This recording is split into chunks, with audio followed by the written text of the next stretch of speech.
We had a pretty large bang associated with the caution and warning now.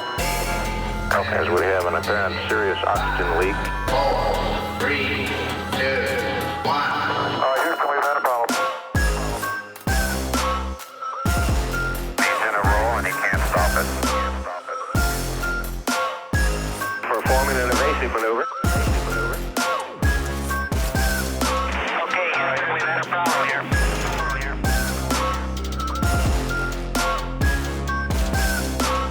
I think we need to do a little more all-weather testing. Welcome to space.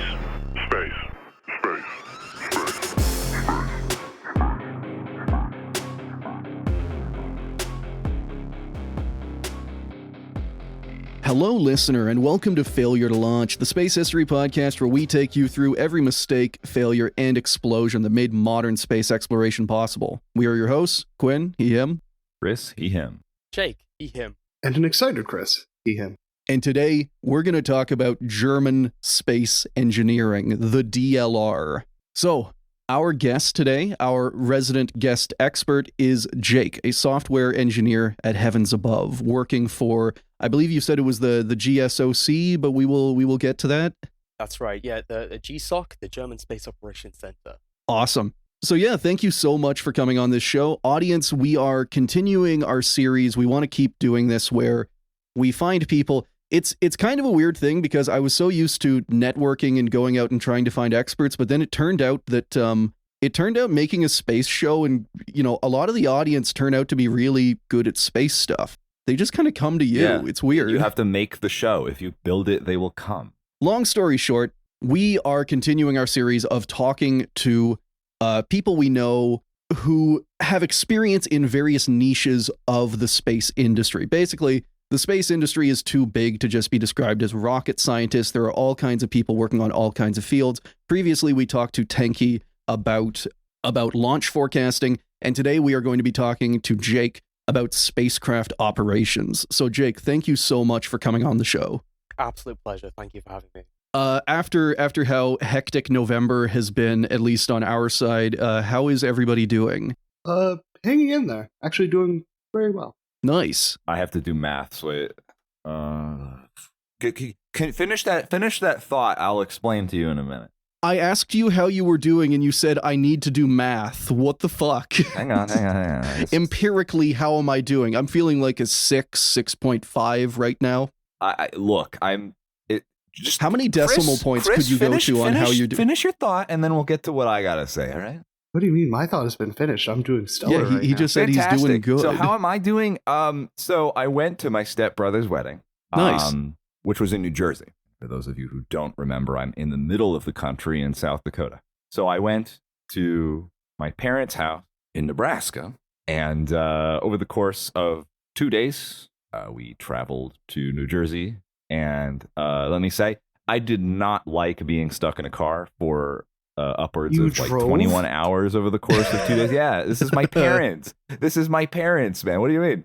So yeah, so that was the thing. The wedding was worth it. It's just when we came home, we had a really bad experience on the way over. So when we came home, we didn't stop. Like we went the whole way. And yeah, let me tell you. So we effectively drove Jake. We drove 1,931 kilometers in one day. Oh god. With stops. But yeah, that was a lot of distance to travel over 17 hours and through like 7 states. And I'm recollecting all of my spoons. So like if I'm exceptionally frazzled today, then that's why. This man is in peak podcasting condition right now. He is also 1 hour behind all of us, me and other Chris in Eastern time zone. So it's even morninger for him. I mean, to be fair, I woke up at what would effectively be a normal time for me. Granted, it was like a little later, but it was like 8:30, you know? Oh, I got to get up at like 7:30 for work. If I could get up at 8:30 for work, that would be nice. But, you know, you can't have everything. Oh, yeah. No. And how are you doing, Jake? I'm doing excellent, yeah. Everything's kind of winding down at the DLR over the holidays. You know, Germans get a ton of holiday off. It's really luxurious. So it's kind of kind of a chill period going into next year. I got some nice issues to work on. Yeah, I'm a happy coder. Wonderful. That is very interesting because I have yet to meet a happy coder, like face to face. We do exist. The ones I work with are not. I try and make them happy. It doesn't work. And audience, not to apologize, but to give a bit of an explanation. November was especially hectic for me, and why everything got kind of like shifted around. We are trying to get back on pace. Hopefully, you are hearing this right now.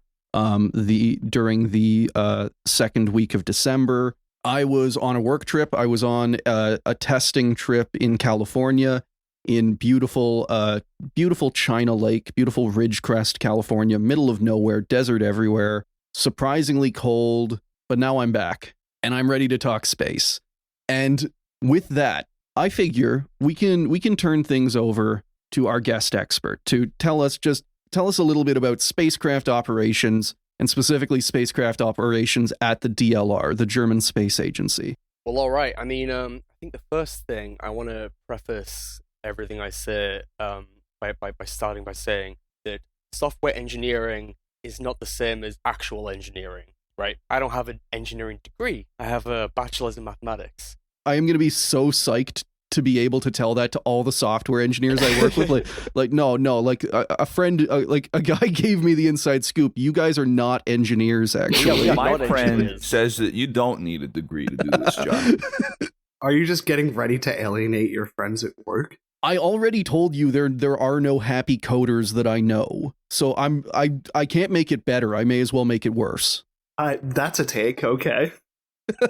I think for me, the secret that my own personal journey to becoming a happy coder is I had a number of jobs before this, like writing code, and at all of them, up until this one, the idea was to make the money number go up, right? You're just trying to generate revenue, right? Which is incredibly dull to me, And then I've been at my current role for 5 years and a bit, and it's just so much more flipping rewarding. Like just you're doing something that's part of advancing, like working towards a better goal other than line go up. Absolutely, yeah. It's that's how you do it. To me, is you gotta work on something that's not just like a technical challenge, which is fun in itself, but like that deep kind of that joy, that rewarding feeling. That's I love it. Sweet. I mean, shall I start? Shall I? Oh, absolutely.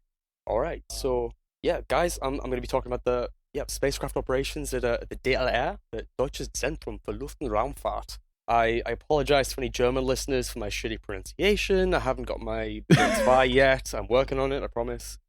But I absolutely love that. Yeah, like you are going to be pronouncing this. You are going to be doing better pronunciations than any host of this show has ever done, and you still feel the need to apologize. German we can is make a game language. later on out of having one of the Chris's try and pronounce a word and then have you correct, because there's going to be some fun ones in here. I am just looking at MLSTG and my brain is melting out of my ears. Oh yeah, I'm sure you can. That's a one take right there. So on to sources. Just want to say where I'm getting my information. So as mentioned, I'm not a real engineer. I'm a mathematician, technically. The source I've mainly based this on is a really, really awesome resource. It's called Spacecraft Operations Volume 2, published by Springer. It's available for free download from Germany, and it's basically the GSOC, the German Space Operations Center, does an annual course where they teach spacecraft operations, and after doing this for a number of years, this spacecraft operations book is that. It's the whole course condensed into this really excellent book. It talks about every single aspect that goes into operating spacecraft. That's the primary source, and besides that, I'm using a bunch of papers from elib.dlr.de, which is the library of papers published by the DLR. So they've got some really, really cool stuff in there. Namely, I've been using papers from last year's Space Operations Conference, so Space Ops 2023. Where they've got some really interesting work, in particular about this satellite Nmap that I'll get into later on. And audience, all links will be down below if you want to check those out, and I would highly recommend it. Next slide, slide number 3, the history of German space exploration. Oh no. Oh yes. Deer in the headlights moment. Oh, so I'm gonna butcher some German pronunciation. Good. Comes our abbreviations. All right, so the DLR has a history of name changes. Starting in 1907, the MLSTG or the Modellversuchsanstalt der Motorluftschiff Studiengesellschaft, which means the Institute for Testing of Aerodynamic Models of Powered Airship Society. All right, fantastic. We made it through the first one perfectly. Hell yeah! All right, everyone, let's take a break. Let's take a breather. Come back for the next round. All right, and then name change that same year, 1907. It became the AVA, or the Aerodynamische Versuchsanstalt, or the Aerodynamics Laboratory / Experimental Station. So I appreciate that even for them, that was too much of a name, and in the exact same year, they were just, no. Aero Lab, done. In 1927, the name is again changed to the VFR, or the Verein für Raumschifffahrt, the Association of Spaceflight. These guys. Oh boy. 1930s, 1940s. We kind of know what's happening here. So the next slide. MW 18014 on the 20th of June 1944. This was the first human-made object to reach space. Obviously by the Nazis. And correct me if I'm wrong, it was a test V2, an A4 rocket, correct? Well, it's kind of interesting, right? We have this objectively momentous achievement, right? As a species, we sent the first object into space. That object was built by slave labor in concentration camps. You know, it's kind of it's both incredibly historically regressive, old-fashioned, brutal, barbaric, and at the same time this grand technological achievement. And it's kind of the infinite truth of, you know, science, like Werner von Braun, famously successful at doing this all throughout his life, being able to leverage the scientific explorations that he wanted to do to politicians, to funders, either for war or for propaganda during the Cold War. Basically something that has never changed, and it's unfortunate. Absolutely, yeah, and it's this the sort of the intertwining of space exploration with military applications, like so-called dual-use technology. That's been there from the very start, and it continues to this day, which I'll talk a little bit about later on. Woo! Yeah.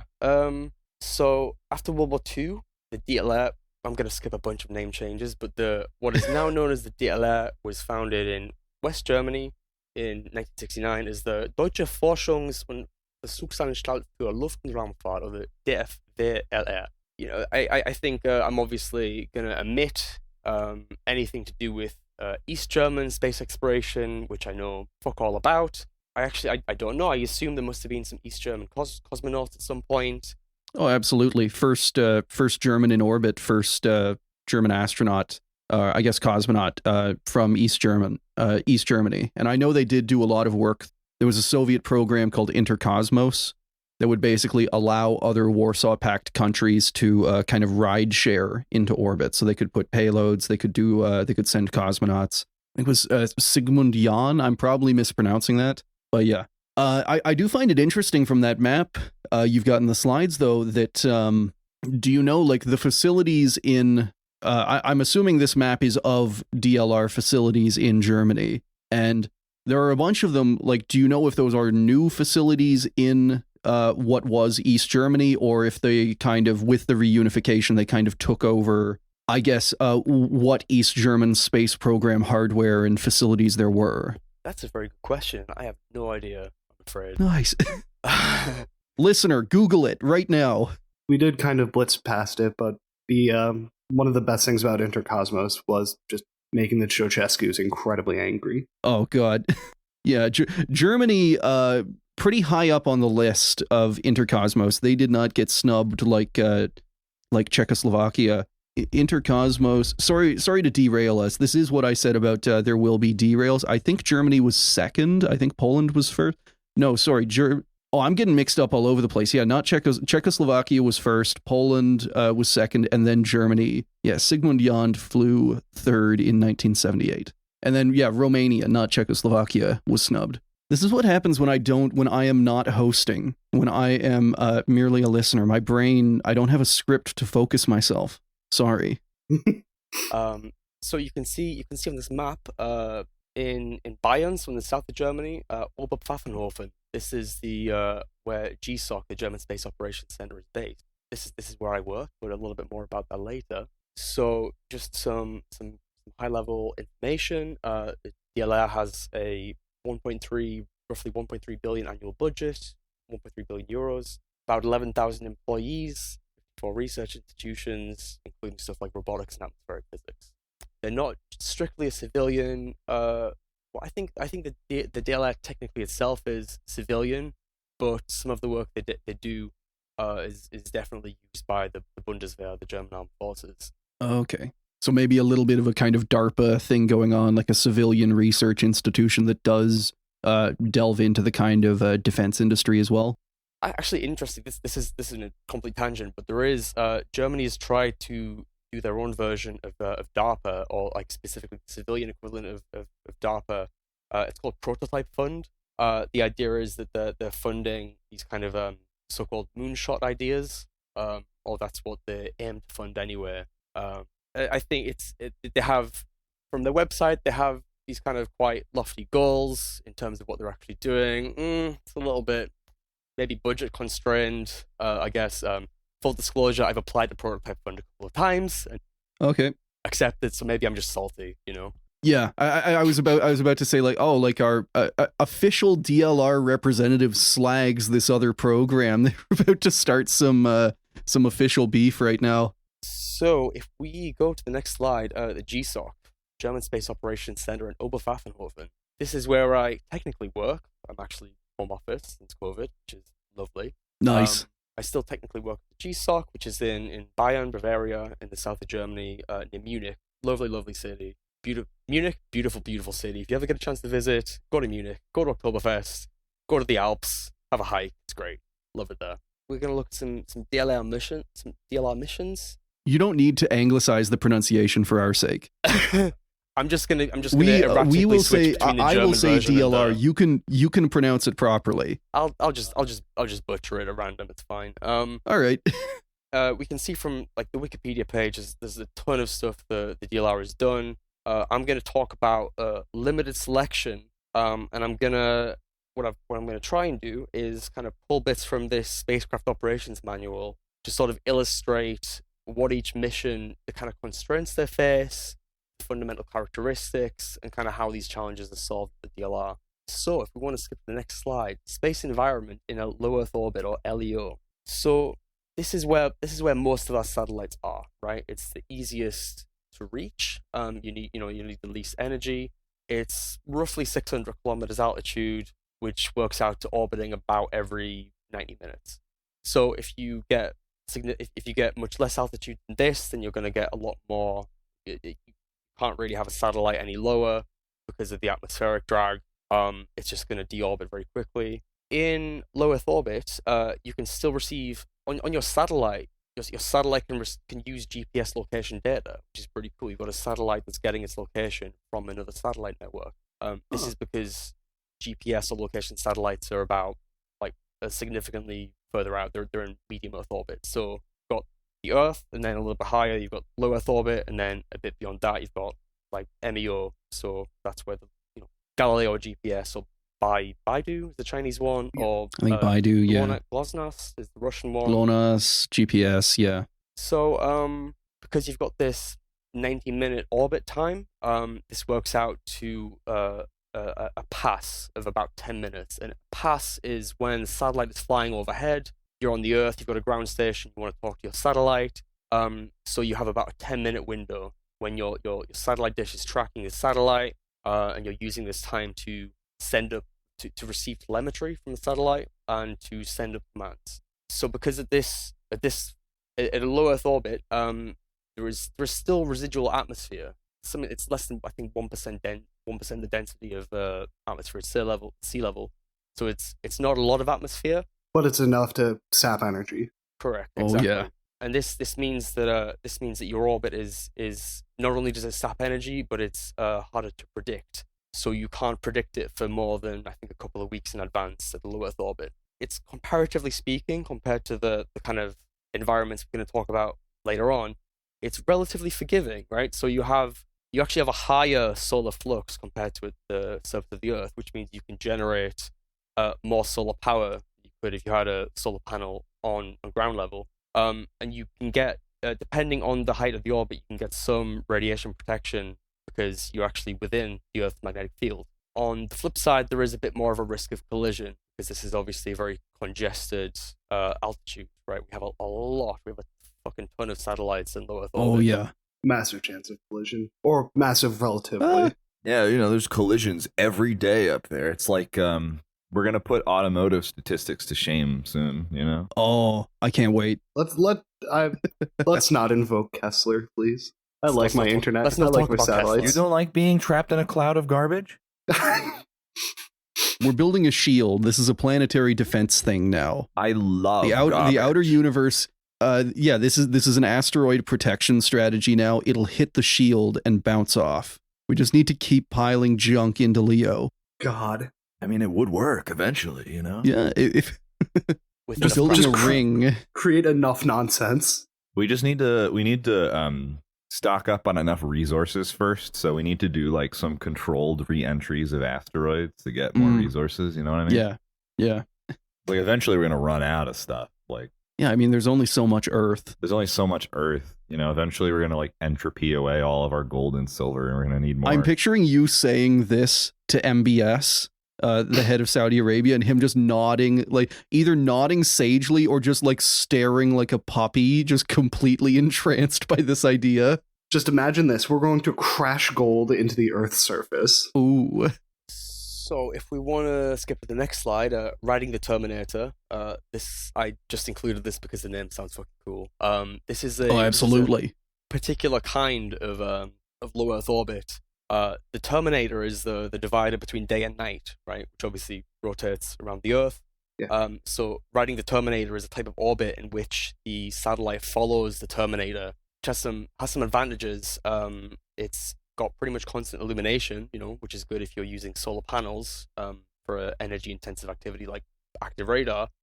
It's also good if you're doing Earth observation because you get a constant lighting conditions in your target areas when you revisit them. The Columbus module. The ISS is obviously in LEO. The Columbus module is the European module of the ISS, launched in 2008.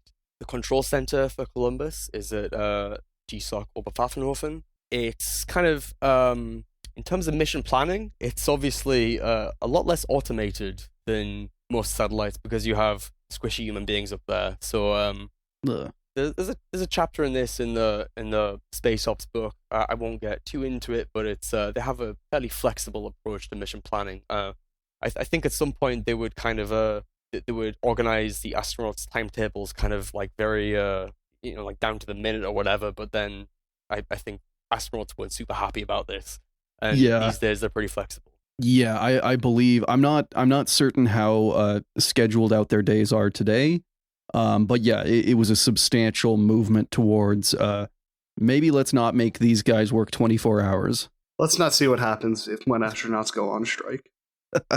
I kind of wish the Skylab mutiny had been real. We will talk about that in the future and why it's basically fake, but like I do think that the work conditions being what they were, they would have been justified and based in doing that. They would have been based? I'm sorry, I have no follow-up. I feel like I'm letting a joke slide, but I cannot continue. I'm sorry. Whatever, man. Hey, you're the editor, right? You can make yourself sound as I cool can as you work want. something in, yeah. Yeah, you can just King Crimson this out of existence.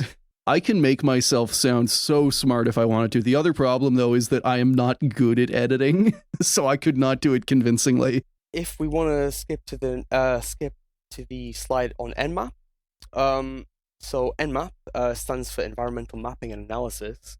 This was launched I think it was actually launched on April Fool's Day 2022, April 1st, which is fun. It's LEO, 650 kilometers altitude, and it's a hyperspectral imager. Again, not a physicist, but the way that I understand it is, you're looking at the emission, the wavelengths of light that are emitted from your sample, and you get the peaks of like which frequencies are contained in your your spectrum, and this can tell you information about like the chemical and physical makeup of your sample, right? Wow. And so I think this is the first hyperspectral image of satellite. Basically, what it does is it records a 400-kilometer wide swath of pixels. The pixels are like 30-meter square. Your swath can be at plus or minus 30 degrees, like slew away from your orbit, which means that because it's in low Earth orbit, it revisits the same target every roughly 4 days. And this has lots and lots of different applications potentially. You can image a forest, and you can learn about the health of the flora that are in there, like if there are diseases, pests on your trees, that kind of thing. You would be able to take a look at, per se, the emissions of that forest over time and just track change. Exactly. Yeah. Okay. Because you can always revisit. You can determine things like mineral composition of like soil or whatever. It's got I think from what I remember on the paper, it's got applications in like disaster response. Like for example, if you have like a flood or whatever, you can kind of learn useful information about how submerged your terrain is based on the spectrum. Okay. It's got lots of very, very cool applications, and it's really interesting from my perspective.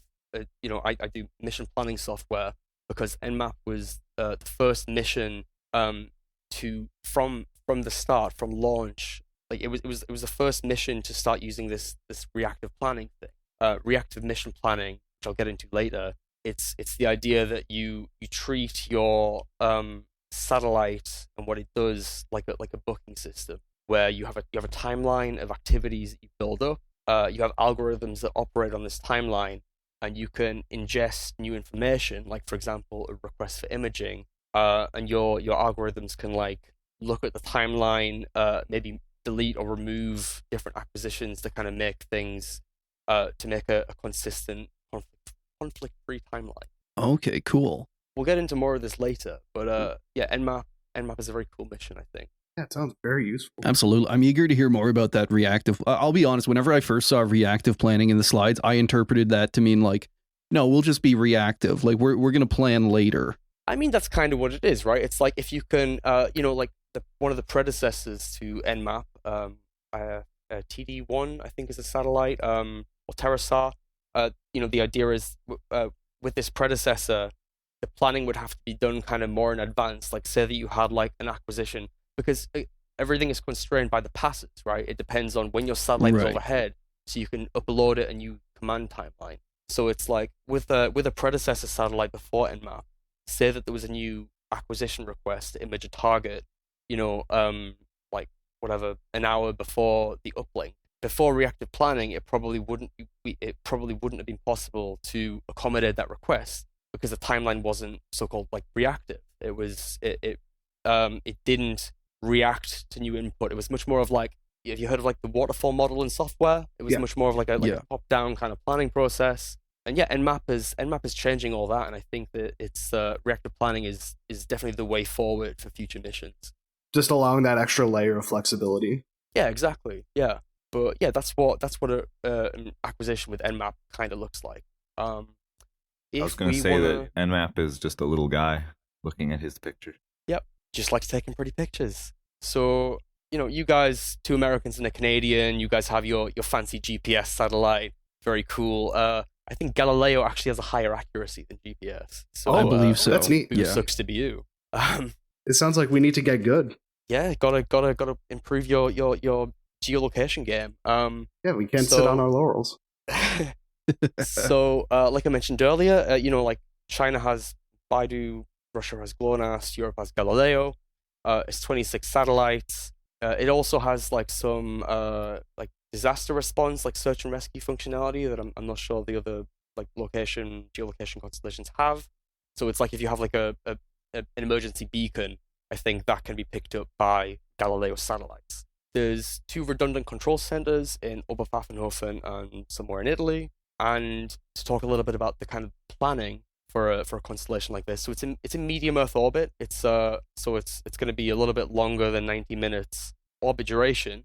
So there are 6 ground stations, and for each satellite, a contact to one of the ground stations must be made at least once per orbit, which is about every 14 hours. And so the way that Galileo tends to plan, and I think I'll put a slide on this later, is they'll have routine contacts and backup contacts. So it's like if one of your contacts fails for whatever reason, you have a backup scheduled later. Okay.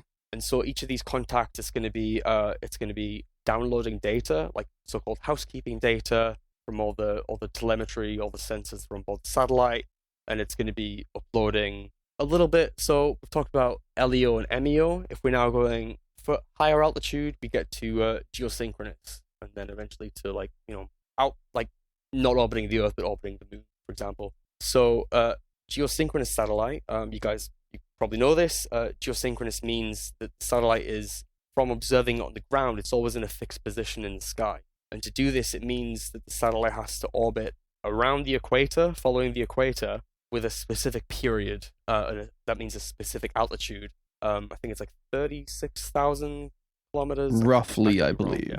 Yeah. Compared to LEO, so in LEO, you have like tens of milliseconds of latency communication delay, right? So speed of light is very, very fast. LEO is not very far away, so you have very almost negligible communication delay with LEO and to a lesser extent MEO. Compare this to a geosynchronous orbit, it's significantly further away, so it's going to be about 100 milliseconds each way minimum. So this is kind of this is not going to give you low latency internet. So you can think of it like a trade-off, right? So for a low Earth orbit satellite, you have a very small footprint on the Earth, so it's not visible from everywhere. But you have that low latency. Geosynchronous, you have a very large footprint. You have not quite an entire hemisphere of visibility for your satellite, but you have this longer latency. And for a geosynchronous satellite, you need fuel to maintain position. Each satellite is meant to stay in a little box. And again, this is a fairly congested orbit because it's a very useful orbit, right? Being a geosynchronous. Mm-hmm. So your satellite needs to use its thrusters to basically stay in the same position. And this is due to perturbations from the irregular shape of the Earth and from gravitational forces and so on. So if we go to the next slide, an example of a geosynchronous satellite is it's actually a constellation of 2 satellites. It's EDRS-A and EDRS-C. And so this is actually used by the ISS as a relay. And so this means that the ISS can bounce data from this satellite, which remember has very, very good visibility. There's actually 2 satellites, right? EDRS-A and EDRS-C. So the ISS can bounce data from a relay satellite to a ground station terminal. This is a common use for geosynchronous satellites. Another very common use is satellite TV, right? Because it's always in a fixed position, so your antenna never has to change angle, right? It's just fixed. Yeah. I'm getting existential thinking about satellite TV now. We've built this machine entirely for the express purpose of entertainment. Yeah. We just beam entertainment up and down to this satellite, and yes, and out into the cosmos. Out into the cosmos. Yeah. I'm back. Hello. The lengths that man will go to for his little entertainment. You shouldn't complain. We're part of the entertainment industry, Chris. Yeah, but am I being beamed to a satellite and back? I don't know. Yeah, you are. Statistically, yes. All right, but look, man. Listen, you're getting on the satellite. Accept it. Whether a satellite or thousands and thousands of kilometers of cable, it's how we're talking right now. Undersea cable that gets munched on by sharks sometimes. Yeah. Trolled up by it's Sunday. It's not fiber optic Friday shit. Oh yeah. Just dragging the anchor along the bottom like that ship did. So if we want to go to the next slide on the Lunar Gateway, have you guys heard of the Lunar Gateway? Indeed, I have. You haven't? No. You haven't? I had. I'm God's most perfect idiot. So I mean, it's maybe you guys probably know more than me, but from what I've read, the Lunar Gateway, it seems like it seems to be the kind of accepted proposal for getting humanity, from being trapped on Earth to being more out in the solar system. And I think that this has been put forward as like a stepping stone to having either like permanent or semi-permanent colonies on the moon, or potentially going to Mars, right? And so this is, I think, going to be happening in the late 2020s, 2030s, whatever. The DLR is doing, I think, the ground segment for okay, so there's a new control center at Oberpfaffenhofen, and I think it's going to be the European module of this Lunar Gateway space station. Okay. Interplanetary environment when it comes to space exploration, like we've talked about being in the orbit of the Earth or the orbit of the Moon, which is comparatively forgiving, right? Not so when you get into the solar system proper. So an AU is an astronomical unit, right? It's the distance between the Sun and the Earth. The DLR has participated in missions both. Well, there are missions planned to Mercury, which is about half 0.5 AU, so halfway between the Earth and the Sun distance-wise. That's upcoming, and there has been a past mission at Rosetta, which basically traveled to about where Jupiter is away from the Sun, so about 5 AU. And sort of like the constraints are totally different, right? In these two different environments. If you're near Mercury, your solar panels, because the solar flux, right? If you compare it to Earth is about 1,000 watts per square meter solar flux. Near Mercury, it's like 9 times that, right? 9 kilowatts per meter squared. That is insane. If you have an array of solar panels on your spacecraft near Mercury, they have to be almost parallel to the incoming light, or they're gonna burn up. It's crazy. Like you can't face your solar panels at the sun, or your satellite turns to a very expensive cinder. You can't drink too deeply, too greedily.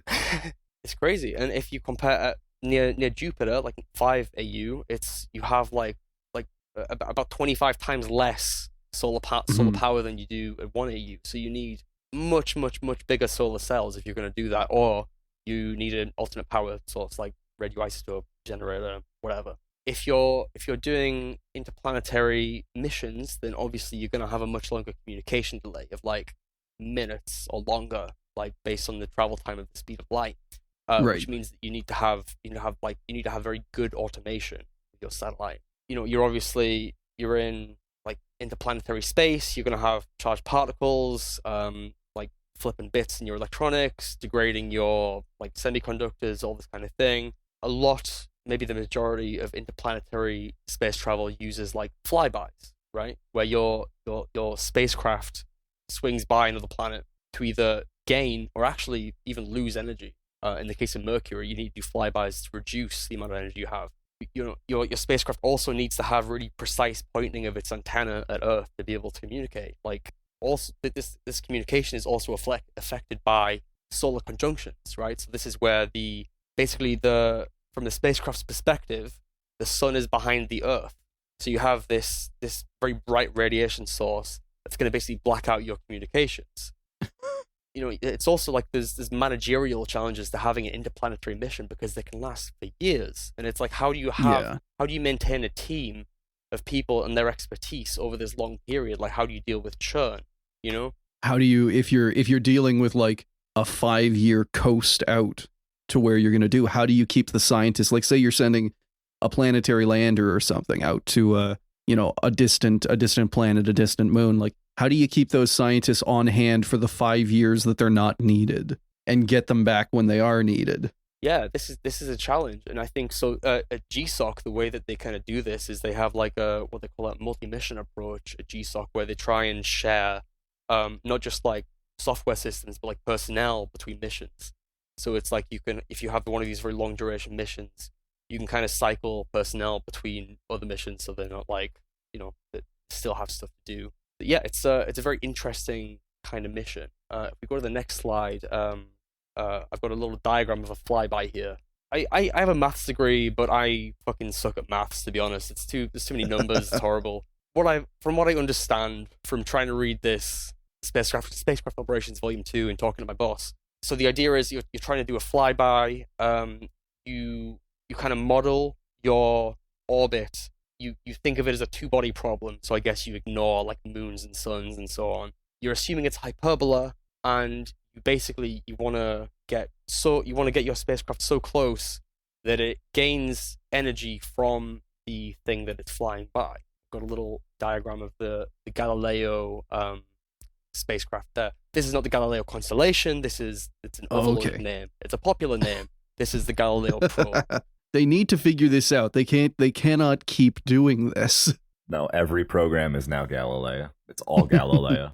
So, as part of the conservation of energy of doing a flyby, it's obviously your spacecraft is like, if it's gaining energy from the planet that it's flying by, then the planet is actually slowed down imperceptibly by the spacecraft as it's flying by. No. We need to stop sapping energy out of Earth. We can't keep doing this. We'll run out of energy.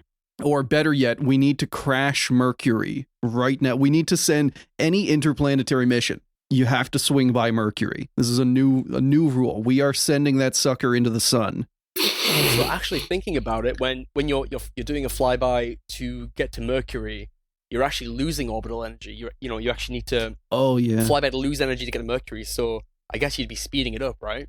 In that case. All right. Well, okay. Counterpoint. We need to get. You need to get into a lower orbit around the sun, a lower heliocentric orbit. Then you swing by Mercury. You steal the energy. I don't care about the costs. You just want to deorbit Mercury. Better yet, yeah. Like eventually, we'll have enough mass in orbit. Enough. We can put everything in the same orbit. You know, we can like clean it up. You know, one orbit for all the planets. Just a nice ring around the sun. That'd be very aesthetically pleasing, I think. Dropping Mercury into the sun. This little maneuver is going to cost us 100 million years. Yeah, but think about how funny it'd be. Polluting the sun with a planet. Watching the sun burn green for a while. This is, I guess there was some copper in there. Okay. Or just watching it go nova. We need to play Stellaris again. We need to do like a bonus thing of playing Stellaris. So if we're just looking at the diagram of the swing bys for Galileo, right? You can see there are 2 Earth swing bys, 1 of Venus, and then it gets to Jupiter in a number of years. You need to have a really crazy level of precision in like your timing, your knowledge of orbit, your knowledge of like velocity and position to be able to do this. Like it's all really flipping precise. To be able to plan for functionally 6 years ahead of time. Yeah. And it's I don't have a slide on this, but I thought it was kind of cool. The way that they do ranging of like an interplanetary satellite, like I guess Galileo, is they do something called delta differential ranging, I think it's called. But the idea is, you guys are probably familiar with like Doppler based ranging, right? Where you yeah.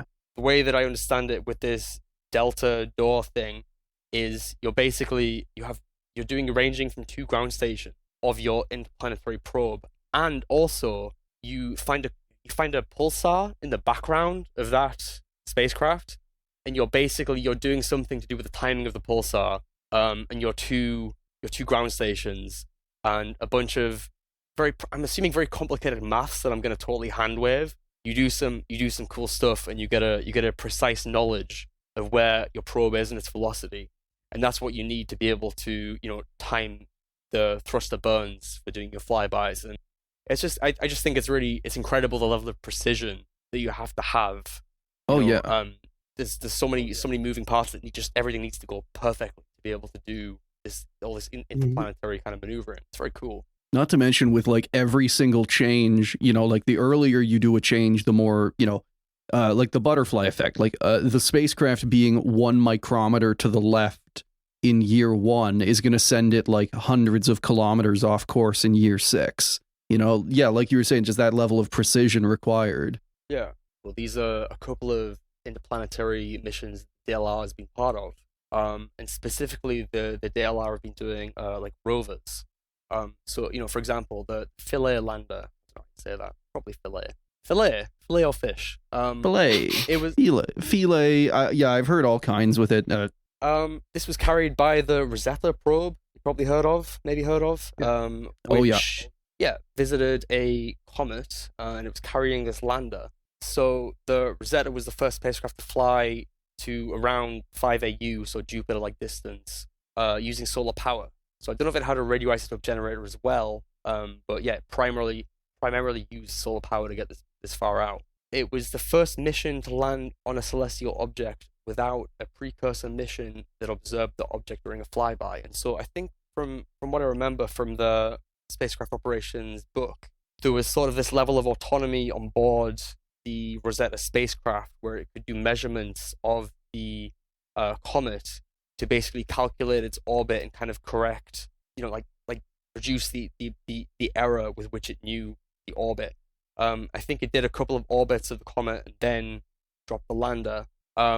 But I think it was using cameras to basically track the comet before the rendezvous. And again, this is happening with minutes of communication delay using this incredibly precisely pointed antenna. Just the constraints, the autonomy you need. It's very cool. It's very impressive, I think. So yeah, this was a successful landing. I think so. From what I remember, it hit the comet. It bounced a couple of times. It fired some harpoons. The harpoons didn't work, but then it just kind of tumbled and coasted to stop, and then collected some data for a few hours. So yeah, success. Any landing you can walk away from. Hey, not only did it land, it sent telemetry back. Oh yeah, absolutely, yeah. That's what we want. We delivered the ever important beeps and boops. Guys, I'm spinning and I don't know what to do about it. If we want to have a look at the next slide, the mascot lander. Oh, I love this one so much. It's pretty cool. This the was hopper. delivered the Hayabusa 2 probe. So it was released at 50 meters altitude from the hovering spacecraft. It landed, and then in terms of locomotion, this thing has like a little weighted spring-loaded swing arm that just like goes like boing. It just like springs to kind of hop in this low gravity environment. Which I just think is great, It's our bouncing baby boy. I do wonder at what point in like the design phase, I'm sure, and it obviously it works because, at first whenever I was looking at that slide, I was looking at the box and then I was looking at 50 meters altitude and it's like, wait, they just dropped it. And I remembered that it's on an asteroid, so gravity basically doesn't exist. Yeah. But I do wonder at what point in the design process someone suggested, like, what if it hopped? What if it just like swung and it hopped? You can just picture this little lander being so happy to have arrived that it's just hopping for joy. Woo! It's just bouncing around. So amazing. We call it the popcorn lander. Why couldn't it have just dropped like 4 or 5 of these things? Yeah, I desperately need that thing to have like a little smiley face on it. We have a look at the next slide. This is the Idefix rover. Don't know how you say that. This is an upcoming one. It's going to be carried on the MMX, the Martian Moon Explorer mission to Phobos in 2026 is the plan. It's designed to test wheeled locomotion in low gravity. So Phobos is basically an asteroid, right? It's I guess microgravity. So this one seems pretty cool. I have a tiny little tangential part to play on this, which is that the software I work on, the mission planning software, which I'll talk about later, it has to deal with timescales, right? And one thing I before I started this job, I didn't realize how much I hate different timescales. You've got UTC time, TAI time, GPS time, and the idea is this is all they differentiate by leap seconds, right? Leap seconds are where the Earth doesn't orbit the sun every 1 year precisely, but like it varies a little bit because of gravity and physics and blah blah blah. So you have to like add and maybe subtract these leap seconds at various points to convert between different timescales. And for the MMX mission, I discovered a new form of hell in the fact that you have to now build timescales for like Phobos time. There's parts of programming I really hate, and it's like where I have to deal with numbers is when I really hate programming. It's fiddly. It's fiddly, and I'm not a fan. But it's a cool mission, so that'll be fun in 2026. Sweet. So these are DLR missions, DLR operating within the umbrella of the ESA, the European Space Agency. I see with something like the Idefix rover there. I see the CNES, I see the French Space Agency, so I'm just going to say it like it's Asterix et Obelix. Do you know, like with these, I guess it would depend project to project, mission to mission, but what is the normal for something like the Idefix rover or the mascot lander or Philae? What is the breakdown of the ESA work between the different national space agencies. So DLR, CNES, I believe the UK Space Agency is still involved with the ESA. I mean, did the UK even have a space agency? I'm not so sure about that one. But I mean, it's not even just the ESA, right? It's also JAXA, the Japanese Space Agency. Are pretty involved. But I think the breakdown it varies a lot from mission to mission. But from my understanding, and I might be mistaken, but my understanding is that the DLR seem to have, they've got these rover missions, these like interplanetary rover missions. They seem to be pretty competent at.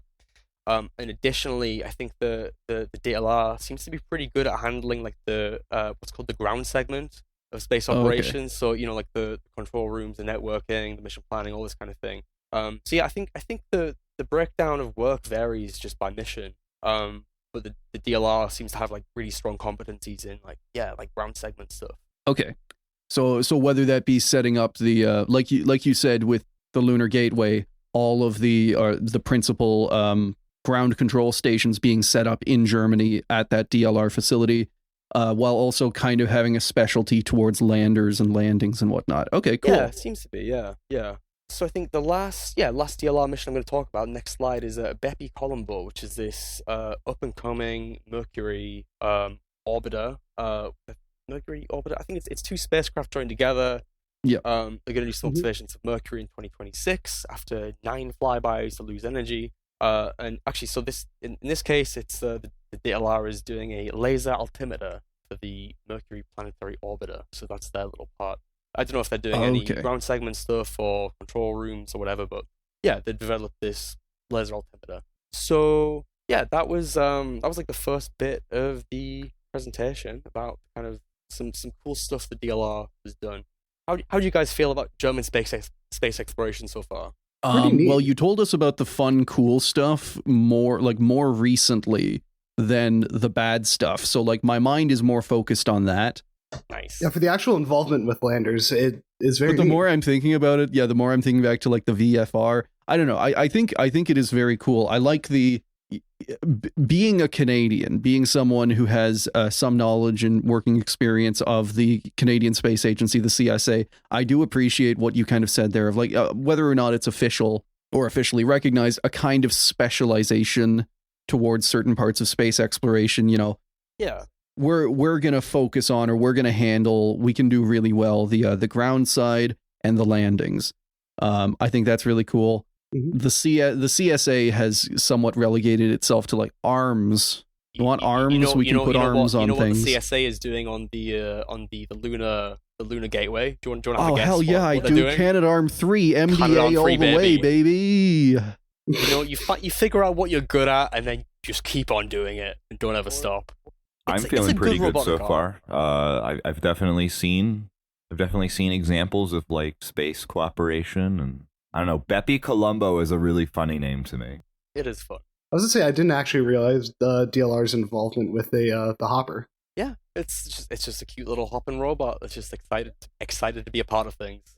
Ignoring the sordid past. It lived 17 happy hours and then it died. I hope it died quick. I hope the systems didn't shut down in stages. I hope it was just having fun and then gone. I think they told it that it would be coming back. Oh no! It fell asleep mid bounce. There's just like it's Leica. There's just a very happy Jack Russell Terrier in there that's just jumping up and down. That's how they got. No. Yeah, walking past the sordid past. Modern day DLR, very very neat. And like you said, their actual core competencies are very very cool. Hello, listener, and welcome to the mid-reel ad. If you enjoy Failure to Launch, more bad space history, and you want to hear more of it more often, there is an option, the FTL Patreon. Signing up at any tier gets you access to monthly bonus episodes and Q&As, and joining an elevated tier gets you even more content, like Chris-narrated minisodes. If that sounds good, you can sign up at www.patreon.com/failure to launch. And now, back to the episode. So, fundamentals of spacecraft operations. Spacecraft operations are broken down by phase, right? You're probably familiar with this. You've got like, so before anything is launched, right, you obviously have preparation, you have operation for some number of years or possibly decades if you're talking about like the Voyager probe or whatever. And then finally disposal, which, like, again, if you're doing the Voyager probe, you don't care about disposal. You just some alien might find it in a billion years. Who cares?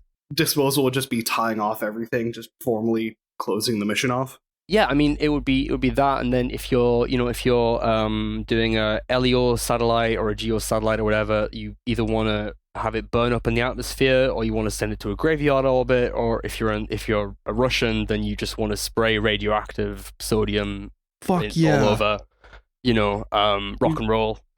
You just Fire it into Canada. Do it. They know what they did, but okay. Next slide. So the LEOP phase, launch and early orbit phase. This is like right after the satellite has been launched and it's separated from the launcher, right?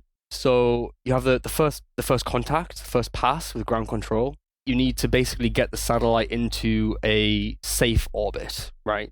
This is obviously the probably the most intense phase of the mission. Or at least it is very intense because you have lots of things that can go wrong, right? Like you discover that part of a subsystem is broken or whatever, and you have to overcome this. And actually, there's a 2023 Space Ops paper on NMAP MPS mission planning system, challenges, enhancements, and evaluations of the early mission phase, where it goes into this in detail. And in this case, they had to deal with like a broken heat pipe on the imager, and so all this is to say that this is like a very it's labor intensive. Like you need to have a staffed control room for like a number of like probably days. When you're in like every available pass, you're probably using it. You're sending up commands. You're receiving telemetry. And the LEOP phase is often going to have like irreversible one-time events, like you're firing pyrotechnic bolts to release like stored solar panels and antenna. You need to have good visibility. The LEOP is also like, say that you're launching into a geosynchronous orbit, then you need to do something called a geostationary transfer orbit to get there. If you go on the next slide, you can see a little ground track plot map of a low Earth orbit satellite, Grace. This was, from memory, I think this was like doing gravitational measurements of the Earth. But you can kind of see, right? You can see the X is the separation, where the satellite separates from the launcher. And then you can kind of visualize, so if you look at the green part, right, that's like before the first acquisitions would separate. It goes down over the South Pole, back up on the other side of the world, and then so you can see the orbits, right? You can see it crosses kind of it crosses over a large amount of the Earth's surface. So that's an LEO orbit ground track, and then if we go to the next slide, you can see the LEOP phase for a GEO satellite. So this is doing the geostationary transfer orbit. And so what this means is you launch into a very elliptical orbit. So that means that like the low end of the orbit is pretty near the Earth. The high end of the orbit is much closer to like the GEO altitude, so like thousands of kilometers. And you have to boost at the high point of this orbit to raise it. That's the idea. So you do this a couple of times at the same time. You're opening your solar panels, you're doing your passes, all this kind of thing. And then, eventually, when your satellite is in its correct orbit, you've finished the LEOP phase and you move on to commissioning. I guess just to kind of quickly derail us there, I guess it is a very fair point, something that I haven't thought of all that much. Like certainly with satellites, the classical kind of idea, or what you'd see in movies, what you see in videos and whatnot, is it separates from the launcher and then it immediately deploys its panels and it immediately starts beeping and sending and like making contact and whatnot. But a satellite is launched cold. It's like launched fully packed up. It has to go through its entire deployment sequence bit by bit. It has to be, like you're starting a new machine effectively. It's not just ready to go. I think that's very interesting, especially what you said about irreversible events. So like if something fails on the satellite, you may know within the first day, within the first couple of hours, like, is this thing scrapped or does this become a new problem that we have to work around? Because I know several stories of satellites where they had fairly catastrophic like systems failing to work, parts of the RCS system not working. And that just became, they just updated the manuals. That just became like, all right, well, we'll just have to work around it now. I don't know. No real point to it. I just think it's neat. Yeah, no, it's super cool. I mean, in the spacecraft operations book, they've got examples of problems in like the LEOP and the commissioning phase, and how they were, how they overcome those problems where possible. And then, like, as you mentioned, there are cases where you can't overcome the issue, and it's like, oh shit, we've lost the satellite because, right, like whatever, one of the bolts that held the solar panel in place didn't fire. So now it's permanently crippled in regards to power output. Yeah. But yeah, so after the LEOP, you have the commissioning. This is when you're among other things, you're testing the payload. So in the case of Nmap, it would be the hyperspectral imager. It might end with like a handover to another control center for routine operations. But after your satellite has been commissioned, it's basically ready for like nominal routine operations. Okay. In routine operations, this is where you can actually start to automate stuff. And like, obviously automation's good for loads of reasons, like not just like the kind of boring reason that it saves money because you don't need to pay staff as much, but it's like you remove a source of like human error if you're automating stuff. When you're doing reactive mission planning, you get to like react to input much more quickly versus if you did kind of everything by hand. In the routine phase, you're going to need to do, so like I talked about the Galileo constellation, right? You have an orbit of a number of hours, and you need a backup and a routine contact once per orbit. This is an example of, the kind of the regular operations. Regular operations might include, you've got to charge the batteries on the spacecraft, which, if it's got solar panels, those are likely fixed to the body of the spacecraft, so you might need to rotate the entire thing to point towards the sun. You've got obviously like payload use, like, in the example of Nmap, like image acquisition, in which case, again, you need to turn the satellite because the imager is integrated into the body. You need to turn the entire satellite to point at where you want to image. Right. You might also have like antennas that need to be pointed. Like again, with Nmap, you've got antennas that are fixed on the body of the satellite. So you're going to need to rotate the satellite to point, to point at the ground station when it's going past. There are different types of antenna. Like you've got, I think the S-band antenna is like not so directional.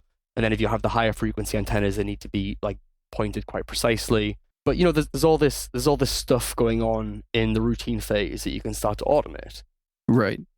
And so essentially what you're doing is you're juggling like activities, resources, constraints, and you're trying to produce a timeline of activities for your satellite mission. If we have a look at the next slide, this is just a ground track plot of a geostationary satellite. This is just to show like in the routine phase, EDRSC, which you can see in the middle, it's fixed. It's not moving. In the special case of a geostationary satellite, obviously you don't have passes because it's always at a fixed position in the sky. You can always talk to it. This is actually I'm currently working on a project which is doing something to do with kind of like automation of housekeeping data for EDRSC or EDRSA and EDRSC.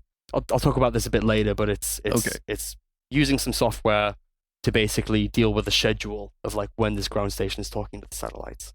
Subsystems. Sure. I'm sure you guys are familiar with this. Oh yeah, ADCS, all that. Yeah. Yeah. I mean, these are that's not all of the subsystems on a satellite, but it's the main ones. You have the telemetry and telecommanding, also ranging, which uses the antennas, plus onboard data handling, like storing your housekeeping data. Yeah. Modern satellites have lots of telemetry parameters, like could be tens of thousands. And they could be sampling like at a range of frequencies, like every second or whatever.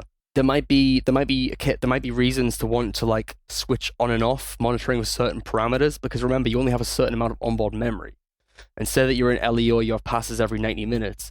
It might be that for whatever reason, maybe there's some contingency, some emergency you want to react to. Yeah. That like you want to have like very precise knowledge of one parameter at the expense of another. So you've got this subsystem that handles all of this. A lot of parameters that have limits defined as well, like hard or soft limits for like temperatures, voltages, all this kind of thing. Oh, okay. So if you're or you want to trigger an alert to the operator if a temperature gets too high or too low or whatever. But also you might want to signal if it's not in the so-called hard error, but it's looking worrying, like you want to pay attention to it. That's a soft limit. And one of the things the DLR is working on at the moment, it's called Atmos. There's a paper for this, automated telemetry something. It's basically doing machine learning on telemetry parameters to try and predict like an anomalous behavior, essentially. Like, so, there might be a parameter that's kind of trending in a way that's like worrying, but it's not actually violating the soft or the hard limits. But you want to be able to predict that it's gonna violate a limit, or it's gonna have an error. And obviously, you have maybe thousands of parameters. Like, yeah, like one person cannot be expected to track all of that, even if it is, Exactly. Yeah. So this is it's a very interesting research problem, I think, because like the stage that the DLR is at with this Atmos thing is they're trying to incorporate not just doing machine learning on the telemetry, on the raw telemetry data, but also incorporating information from the operators. Like, say you're an operator, you can use this software which is called VIDA, and you can tag a parameter that looks worrying so that information can be incorporated into the model. That's the TMTC subsystem. Thermal and power, often bundled together because they're pretty tightly correlated. Different components operate at a range of temperatures. They need to remain like within certain thresholds. You can also, your power flow, it's kind of you obviously need to charge the batteries, but then you also need to use your imager, your payload, whatever. So you need to manage the voltage at all times, and this can include things like shutting off solar cells so that they don't overcharge the battery and degrade it. Okay, that's the thermal power subsystem. You've got propulsion, which is you can classify as it's changing the orbit either in plane, so like the height, changing the orbit out of plane, so like the inclination, or both, like a combination. That's propulsion. And then the last main one I'm going to talk about, attitude and orbit control. So this is using thrusters, reaction wheels, and magneto-torquers. I'm guessing you guys are probably familiar with all of those. I've got some experience with them. The first two, but I never heard of it. What is it? A magneto-torquer. Huh. I know what all these things are. That's for sure. A magneto-torquer is a way of doing attitude control when you're LEO, so you're still within the Earth's magnetic field, and then it's basically you run a current through a coil or a wire or whatever, and it induces a magnetic field that changes the angle of your satellite. Pretty cool. Oh, you that can is physically neat. control the orientation just through magnets. Through electromagnetic forces. Which has the benefit because thrusters burn fuel. Reaction wheels are nice. They don't use fuel. You occasionally need to de-spin them because F equals ma. A is acceleration, and unfortunately, we cannot infinitely accelerate a spinning wheel. So every now and then, they got to be reset. Magnetorquers, not very powerful. I think they're pretty useful for CubeSats, and they rely on you being in the magnetosphere. That is still... So, the satellites, as I've talked about, they have to control their attitude for like pointing antennas or pointing a payload or pointing solar panels. If you're geostationary, then you need to rotate every 24 hours to maintain the same orientation. Or a lot of satellites, after they separate from the launch vehicle, they're spinning and they need to be stabilized. Right. These are the major subsystems. If we go to the next slide, you can see some software. I work with software. This is software that this is software by my company, Heavens Above, GmbH. Okay. This is called SatMon. It stands for satellite monitoring. This is not technically a telemetry and telecommand system. It's a visualization for telemetry and telecommands. But you can kind of see, right? You can see lots of parameter names accompanied by values.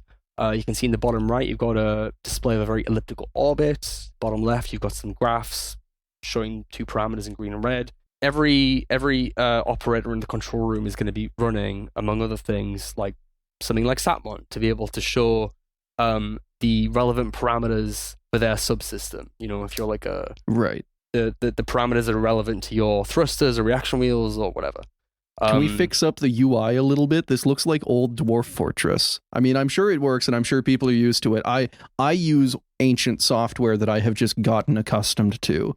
But like, we are working. If it works, we are working on a nicer version, a nicer web-based version of Satmon that's going to have like a much sleeker, so-called Material UI. Material is the every app by Google looks kind of the same. It's got this kind of like slightly sleek feel.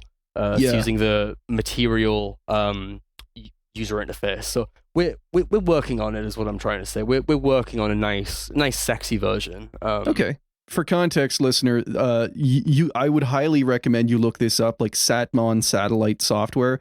It's using ASCII graphics for parts of this, which is fun. It is, it's got a certain retro charm, right? Yeah. That aside, though, I do really like the look of this software, or just the way it's kind of laid out to an operator. Where in this picture, I found another picture, but ADCS, you've got the wheels. There was another one for thrusters. It's all nicely laid out in front of you. All of the parameters that the operator needs to see. You even got a nice little events log over there. Graphics aside, it seems really useful and robust. Yeah, and it's used in lots of different missions as well, which is part of the real advantage of doing like multi-mission operations. Like this means that you're sharing your software between missions, right? You actually evidence that it's reliable, right? If you're using it again and again and again in all these different missions, you're always fixing bugs. You're always kind of building new features, pulling them back into the main branch of your software. You kind of you get to trust it after a long enough time because you've used it for so long, which is it's nice. But then it does also mean that when you want to upgrade to a new version, have a sexy Material UI, it can be a bit tricky because you've got this very established this established piece of software that you're trying to replace that everyone relies on. So that's Satmon. Next slide, the thermal subsystem. Just got a little graph here to show that you've got different components that have very different ranges of where they can operate. So you've got to maintain, not just you got to manage not just the power of the spacecraft, but also like the thermal characteristics. So whether that's radiators or heaters or whatever, like there's a lot of stuff to manage, and this is why you need telemetry to know what the state of your satellite is. So if we want to have a look at the next slide, finally we're at my hood now. Reactive mission planning. Reactive mission planning, as I've kind of said already, it's about being able to react to input at short notice and build a timeline of activities for your satellite that you can then command to it, right? So in my work and at GSOC, we use I work with primarily two pieces of software. One is called Planes, which is a data model for mission planning. Don't know what it stands for, if anything, but it's essentially writing everything you need to do as activities, resources, constraints, and you're building a timeline from all of this, right? That's the idea. Yeah. Okay, so breaking out discrete actions and everything required to perform those discrete actions. Yeah. Activity. So Pintron Web is the second thing I work with.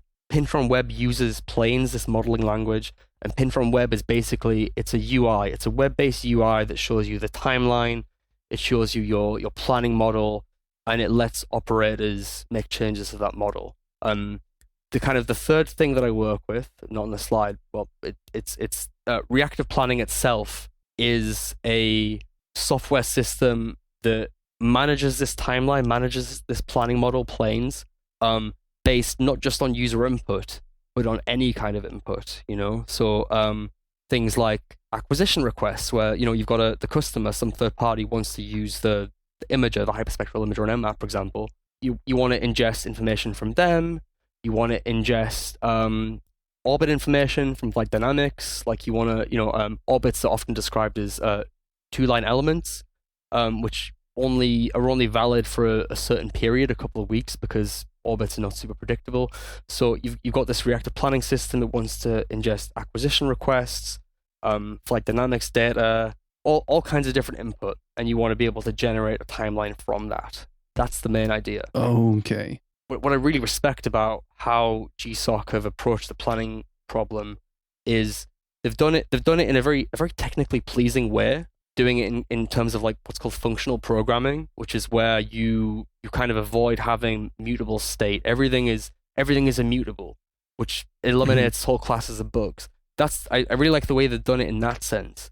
But what's really, really cool is they've made the software pin from web extensible so that you're using the same software, not just for like modeling the timeline of one satellite, but like the activities of an entire constellation, or the activities of not just one ground station network, but a schedule that interfaces with several different ground station networks. Like, for example, you've got KSAT in Norway or SSC in Sweden. So these are external ground stations, but they're usefully positioned. There might be satellites at GSOC that want to use these external partners, and so we've developed this kind of extensible sort of plug-in mechanism for pin from web that lets us reuse the software in these sort of different connected domains, which again is great, because the more you use software, the more confidence you have, the more bugs you fix. So reusability is like really, it's a very smart move, I think, the way that they do it. I feel like I've just gotten a little bit too nerdy, a little bit too much of a programmery spiel. Sorry. What do you have to be sorry about? Again, this is one of those moments where I'm thinking like, damn it, I should have something to back this up, but I don't just want to say like, wow. Yeah, if I say anything right now, it's going to make me sound like an idiot. On the next slide, reactive mission planning, right? So diagram at the bottom, it's showing the flow of information within the system. You have on the left, you have external interfaces, like your customers who want to. You've got some scientists at a random university who wants to use the Nmap imager for whatever. Take a picture of a forest, whatever. They'll create an ARI, or like a acquisition request ingestion, which is just it's saying, hey, I want to image this place, maybe at this particular time. That's ingested into the reactive planning system. This information flows through the system. It's operated on by algorithms. It's persisted to a database, and at the end, you get a timeline. You want the timeline to be free of conflicts, right? Like, for example, you can't image a location on the left of the satellite at the same time as you're imaging a location on the right of the satellite, because you've only got one imager, right? And you can only point it one way. At the same time, like using the imager is constrained by the level of charge of the battery, right? So it's like you can't use the imager if you don't have enough like charge left to power it. At the same time, like with Nmap, the imager it needs preheating, right? And so like you got to take this into account with your acquisitions. Like one of the papers that came out recently was about doing back-to-back imaging for Nmap, where you can do one image acquisition, then immediately after do another. This is like the nature of the planning problem, right? It's juggling all these inputs and all these constraints, inputs from third parties or inputs from users, and at the end you want a timeline that you can command to the satellite. That's the big idea. Mm-hmm. Getting a little bit technical here. What a reactive planning system is you have a database where you're persisting your model. You're dealing with automated inputs from machines, and you're dealing with inputs from operators, like manual inputs, and you're juggling all of this. This is what the system does. Mm. Yeah, this is there's a lot of interfaces that you have to. There's a lot of sources of information that you have to take into your planning model and operate on. They've done this reactive planning system in a very good way, in a very flexible way, in the sense that it can be deployed running as just like one computer, or you can have it deployed in what's called like microservices, where you can scale it by kind of running each bit independently. One of the really key things about it is that it's like robust to failure. If it crashes at any point, you can recover it. That's kind of key. If we want to have a look at the next slide, so finally we've got Figure 3 pin from web graphical user interface. This is quick rundown. So on the left side, you've got the model tree. This is a nested tree of activities that you're running on your satellite. On the right, you can see details about one activity in particular, and then in the middle, all these plots, right? Kind of just going from top to bottom, right? I'll talk a little bit about what these are. The boxes in the plots are called like timeline entries, and this is just an activity at a certain point in time. So, at the top you've got opportunities and acquisitions. So these are like, when is an opportunity to acquire an image with a payload, and when is an actual acquisition booked. Then below that you've got 2 resource plots. One of them, so deep space viewing and sun calibration. I think this is because the imager, the hyperspectral imager, it's calibrated either by looking at the sun with a particular filter or by looking at deep space. But I think these are showing either opportunities for these calibrations or the actual calibrations. Mm-hmm. Below that, you have some blue plots of, I think these are passes. So these are X is X-band, pass and downlink. So, sending data with the X-band, which is the antenna you need to point, sending that to a ground station during pass. You have file deletion. This is because there's a limited amount of memory on board that, it has to be used by the housekeeping data and by the payload, image acquisition data and so on. That has to be managed. FOPs are flight operating procedures. I think these are stacks of commands that are uploaded to the satellite, if I'm not mistaken. Mm-hmm. You've got maneuver blocked. Maybe you can't maneuver because you're doing an acquisition or you're doing something else. An S-band pass. S-band is the one where it's not so directional. I think this is for like sort of housekeeping data or telemetry. You don't have to point the satellite at the ground station so much to be able to send and receive data. Mm-hmm. Below that, BGS is the background sequence. I think this is like a loop of activities, like the kind of the housekeeping stuff that runs on the satellite. Uplinks, DSHA memory. I think that's just the amount of memory on board. ACS precise mode. So ACS is the attitude control system, and precise mode means that it's pointing very precisely, I guess, for either X-band communication or because you're imaging.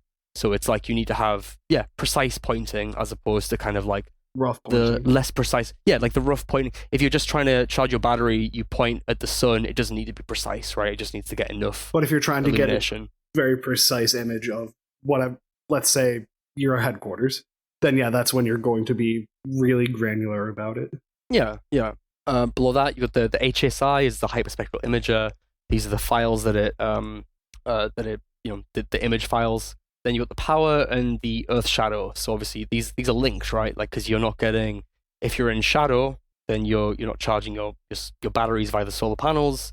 And and the power is the battery power. And this is kind of a resource with constraints upon it, right? Like it's, your battery has a certain max capacity. You can't just will for more battery power. Yeah, you need to keep it charged, or you're going to have a bad time in space. This is a software that I work with. And like I said, it's extensible, so they use this software not just for the Nmap mission planning system, but for different applications, which I'll talk about in a couple of little slides. If you want to go to the next slide, there's no heading on this one, but you can kind of see what's meant by a timeline and the kind of the constraints that are on it. This is from a spacecraft operations book. But like you might have constraints that like like a certain separation between activities you might want. Like for example, if you have contact, like main contacts and backup contacts, you might want to have a minimum separation between them. Or if you're, using your imager, you might need time to basically reorient your satellite, maybe to heat the imager again. Mm-hmm. So this is the fundamental problem that Planes, this modeling language, tries to solve. Is you've got tasks, you've got like activities, you've got resources, and you've got constraints, and all these kind of interdependencies between them. And it's being able to model that in a sufficiently abstract way that it can be used for any kind of satellite mission, not just Nmap, but to really just try and maximize get the most bang for your buck. Yeah, so my what is it? Business would be utilization. Yeah. So just the actual uptime of your instrument or machine. Yeah. And this is exactly. just making sure that, okay, I have a chance here. Is there anything else in this track that I can do between these tasks? Oh, this guy wants an image. Okay, cool. I can just slot that in right there. Yeah. It's trying to get the most bang for your buck, and you've got a very expensive satellite. You want to get the most use out of it you can in the few years that it's operational. This is the planning problem. So if we go to the next slide, you can see Figure 8, plan routine and backup contacts for the Galileo ground stations. So this is what I meant about Pin web is extended to work not just with even one satellite, not just with Nmap or with TD1. Yeah, whole constellation. This is using Pin web, the same software, to model all of the contacts for Galileo. So Galileo, remember, 26 satellites, 6 ground stations, a primary and a backup contact for each every 19 hours or whatever. And at the bottom you can see, looking at the screenshot, you've got lots of timeline entry plots, like the green and the blue boxes for the contacts. And then at the bottom you have planned routine contacts, and this is just showing how many concurrent contacts there are. And this is because you probably don't want to overload your ground systems. You want to have up to a certain limit of concurrent contacts. Mm-hmm. And if anything starts lining up that way, they would shift one satellite backward or forward just to make sure that the system isn't okay. Cool. Exactly. Yeah. So this is this is basically what I tend to do day to day, is work on this software, Pin web, and reactor planning and planes and so on. And they do lots of I like the way it's headed at GSOC, because one of the things I work on a lot is using Pin web to model not a satellite constellation, but rather ground station networks and the schedule of contacts, not even just for DLR managed ground stations like Weilheim and Neustrelitz, but other ground station networks entirely. It's being able to interface with them, to book a pass or to cancel a pass or move a pass or whatever.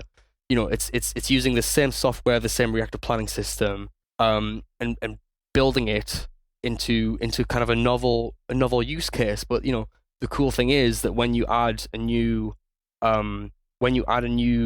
feature, like a new plot configuration to an upstream project, you can often merge it back into the base Pin web, so that you end up getting kind of like a free feature. Okay. This is pretty much the end of my presentation. Next slide, the future at GSOC. So I feel positive about the future at DLR and GSOC in particular. So there are, one of the things that's kind of ongoing is this push towards standardization. There's a body called CCSDS, which is Consultative Committee on Space Data Systems, I want to say. But the idea is that in the past sort of decades, every ground station network probably had its own proprietary, usually XML format for their ground station schedule, right?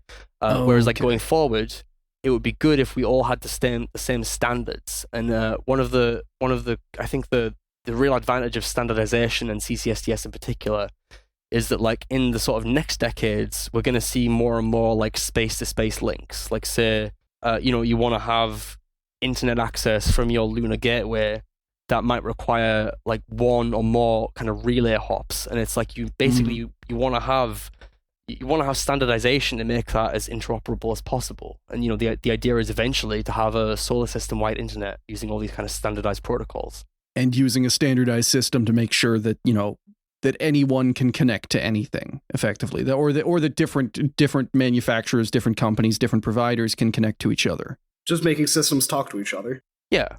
And doing it in as always, an automated way. That's the goal. I think in the future we're going to see more space-to-space links, relaying. We're probably going to see more laser-based communication. I think the DLR has some kind of nascent projects involving doing laser communication instead of radio, because you have a higher bandwidth and it's more, I guess it's more secure because it's tight beam. Yeah. I as I mentioned, I love my job. It's great. I think it's great what they do in trying to reuse the software. It's really effective. It's a smart use of resources. It's a very smart methodology. Yeah.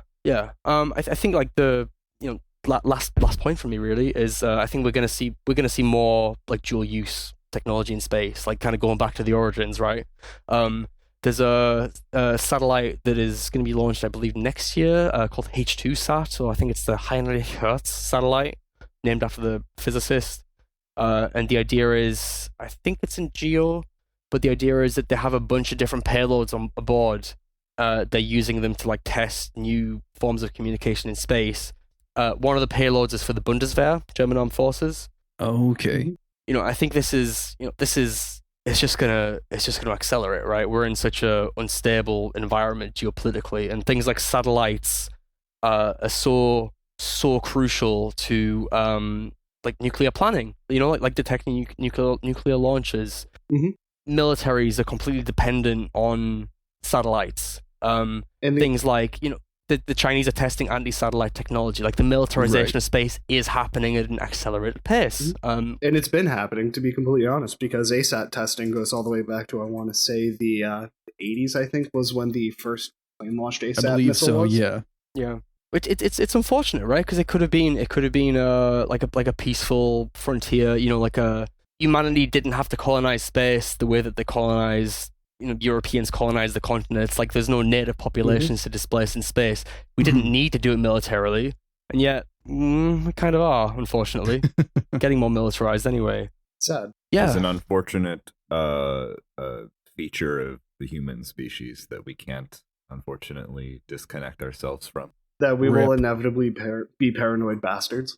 Conflict is inevitable. It is part of monkey brain. Well, I'm not sure I'd agree with conflict is inevitable. I think it's inevitable as long as we think it is. But you know, I just think it's a shame, right? It's like the ISS. It's due to be deorbited in 2027 or whatever. You know, this was like the one remaining bit of international cooperation between like the West and Russia, right? And we're gonna let it burn up and then crash into the Pacific. It's sad.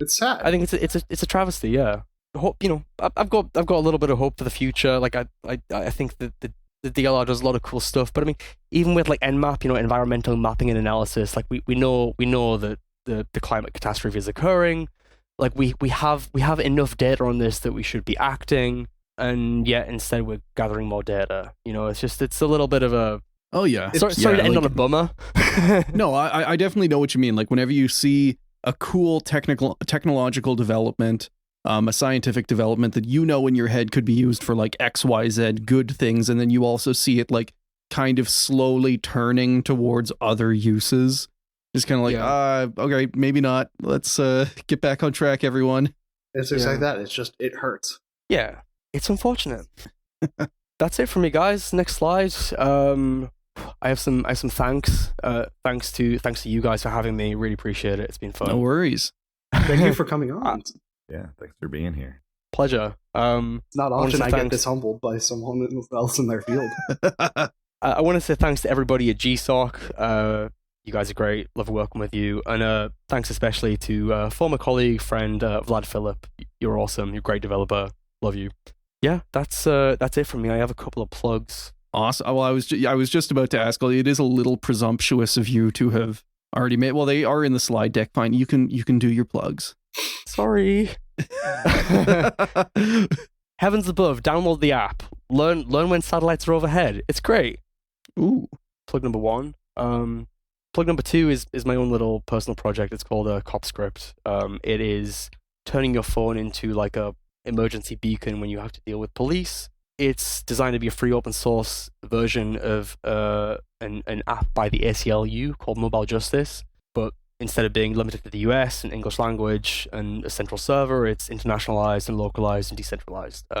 So yeah, if you're interested, or especially if you have any programming interest or skills, check the GitHub. Hit me up if you fancy.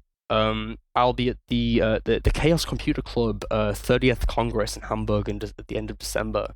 If anyone listening happens to be there, you can come and hit me up and we can have a chat. Yo, that rules. Okay, so I do actually have a couple of questions about that. So this being like a beacon, like if you're dealing with cops, if you're dealing with police, stuff like that, putting up this beacon, what is it like? Does it contact others? Like, what is it beaconing out to? Yeah, man, absolutely. So the key thing is that it's really personally dependent on like your configuration. What you need is super personal. Like if you're a 14-year-old kid, your needs dealing with the police are going to be totally different from mine, a 30-year-old adult, versus like a refugee or someone undocumented or whatever. So the idea is that it's completely configurable, but the core things are going to be like recording audio and video from your camera or cameras, getting location data, sending it to like your emergency contacts, like loved ones, that kind of thing. And, backing up all this data to an external server, you know, so if the police, you know, damage your phone or confiscate it or delete the file, then you have some evidence. And you know, I just want to say, this is not an anti-police project. I think there are good cops, and I think that it's important that we recognize and share acts of good policing because it's necessary for society. Yes. But there are the so-called bad apples that really fuck it up for everybody. And It's and who polices accountability. the policemen, stuff like that. Yeah. Okay. So I really like this idea, like things that your phone can do individually. Like you can take out your phone and start recording audio or video or whatnot. But yeah, something that saves that time of and automates. So like, correct me if I'm wrong here. You would be like filming, getting accountability effectively, and then it would automatically handle the saving that video, uploading it, sending it to this person, sending it to whatever like options or designations you have made, as opposed to, I need to save this video. I need to upload it to my Google Drive. I need to send it to, and they've taken my phone. Exactly. So Well, that sounds like a really cool and really worthwhile project. Listeners, audience, go check that out. Hell yeah, check it out. Help me build it. That's the thing. I need more coders. But yeah, that's it from me, guys. Awesome. And again, thank you so much for coming on. This has been great, Pleasure. really informative. Mhm. Audience, we will try and have if you are listening to this on audio, we will try and have the video out shortly. So yeah, audience, whether through YouTube or through the slide deck, I would highly recommend following along with that because there is a lot of very good and informative visuals on here. But otherwise, again, yeah, Jake, thank you so much for coming on and talking about the history of the DLR, the history of German spaceflight research, good and bad, some of the projects that they are working on today or have worked on recently, as well as a whole lot on your specific niche. We will slowly fill in all of the niches. Everyone will learn everything. Thank you so much for having me. Learn it all. I mean, I've learned a lot today. I don't. Yeah, I'm still think I have processing any this. That was a lot of information. It's been nearly 3 hours. I mean, I don't know about you guys. My brain is fried at this point. Oh yeah, mine. Lightly cooked. I've mentioned it before. Yours is definitely much more fried than Guys, I just work from home. I never have this much social interaction. This is crazy for me. Yeah.